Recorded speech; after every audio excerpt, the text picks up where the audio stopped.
मेरा नाम ज्योति है और जो हमारी मतलब जो एज स्टेज है जिसमें हम हैं और जो हमारे पेरेंट्स हैं उनकी थिंकिंग है कि मतलब यार मोदी भगवान है, मोदी गवर्नमेंट ने बहुत कुछ प्रोग्रेसिव किया है। जब हम अपने पेरेंट्स से खुद ही मतलब पेरेंट्स से ही आर्ग्यूमेंट करना पड़ता है, फैमिली में ही उनसे करना पड़ता है कि नहीं पापा मम्मी ये सारी चीज़ें हैं कि हम जो चीज़ें देखते आ रहे हैं सुनते आ रहे हैं उनमें चेंजेस आ गए हैं, तो वो मानने को ही तैयार नहीं है। मतलब जो मीडिया है, मेन स्ट्रीम मीडिया है, 9 से 10 बजे वो लोग जॉब से आते हैं फिर देखते हैं पूरे दिन या तो हिंदू मुस्लिम, नहीं तो ये हो गया वो हो गया, और मोदी को एक फ्रेम कर दिया कि वो भगवान है। इससे उनके थिंकिंग में है, बेशक उनके पास ना भी सेविंग्स है, ना उनके घर में अच्छा मतलब चल रहा हो सब कुछ, ना एजुकेशन सही हो, ना कुछ भी, फिर भी उनके लिए एक ही चीज़ है कि नहीं मोदी बहुत अच्छा कर रहा है। हम अगर पूछे क्या अच्छा कर रहा है, उनके पास कोई जवाब नहीं होता, सिर्फ इतना है कि मोदी अच्छा कर रहा है। हाँ, मंदिर बना रहा है, रोड बना रहा है। अब रोड के इंफ्रास्ट्रक्चर के बाद भी हम करें कि ये यहाँ टूट गया है, ये चीज़ें नहीं, वो गवर्नमेंट की गलती नहीं, उसने तो बना दिया, बेचारे ने तो काम किया ही ना, बना दिया लोगों ने ठीक से। एक चीज़ और मेरे पापा कहते हैं, वो बेचारे इतना काम करता है कि उसके पास फैमिली नहीं है, फिर भी वो हम लोगों के लिए कर रहे हैं, तो हमें उसके बारे में सोचना चाहिए।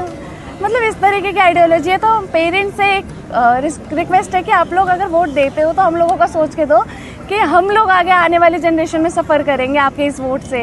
हम लोग कर चुके हैं, मतलब अभी कर ही रहे हैं। अगर ये सारी चीज़ें आज हो रही है तो फिर वो वोट का ही कहीं ना कहीं सीन है। मैं आपसे समझना चाहूँगा आप कितने साल के और आपके लिए हाँ जी, सबसे बड़ा इश्यू अभी क्या है अपनी लाइफ में, सोसाइटी में?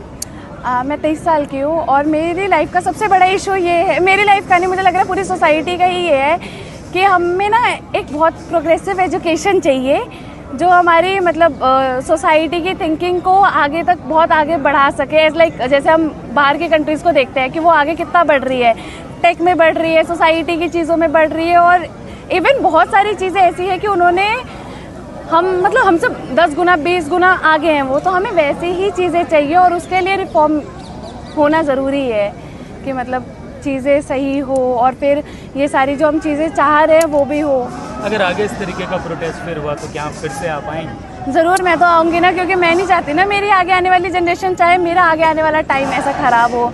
अभी जैसे मैं प्राइवेट सेक्टर में अभी जॉब भी कर रही हूँ, but as per the job ना मेरी सैलरी बहुत अच्छी है, बस ऐसा है कि घिसना है वहाँ जाकर आपको कि बहुत काम करवाएंगे, उसके बदले बहुत कम सैलरी है। यहाँ पे कोई अपॉर्चुनिटी नहीं है, कोई फ्यूचर नहीं है, और गवर्नमेंट एग्ज़ाम कैसे बच्चा देगा जब वहाँ पे इतने सारे पेपर लीक्स हो रहे हैं। तो